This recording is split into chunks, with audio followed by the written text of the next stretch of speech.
Gadies, mūsējie draugi Rīgas suši ir sagādājuši pusdienas. Un pēc 9 gadu filmēšanas mums beidzot atmaksājuši šis pirmie influenceri mēs esam. Te ir Garneļi. te jāuzliek. Apelsīnu sūliņi. Apelsīnu sūliņi.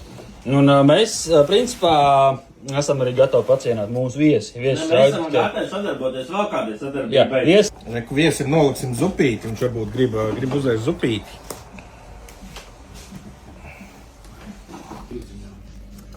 Cik beigās ir tāds ēdiņš? Tas ir 6 litrus 100. Nē, man mājās cik tā rēķina pa mēnesi. Man mājās rēķins ir tāds 125 eiro kaut par māju.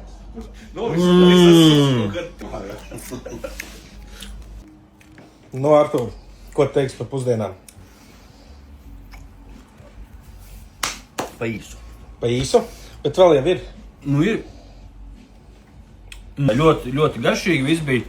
Nu, vienīgais aizmirst pielikt kociņus. Kā mēs ēdam ar dakšām, mēs esam oldschoolīgie vecie kalumi. Jā, nu vai tu maz zināji, ka kociņiem jābūt līdzi? Jā. Nē, un ko tu teiksi? Tāpēc, ja viņi Ķīnā ēda kociņiem, lai viņi ēda. Kurš tad ēda plovu ar kociņiem? Jā. Jānis nezināja, ka plovu mēdz satīt tādos rullīšos. Nebija redzējis, ka plovu šitā pasniedz. Tas bija viss, Marek. Man ļoti gribējās šodien ēst.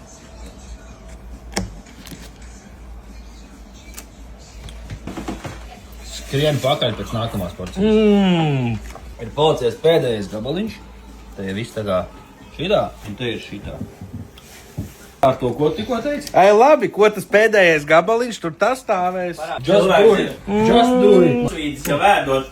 Principā Mareks apēda maksimums 2 gabaliņus, ja? 3, man liekas.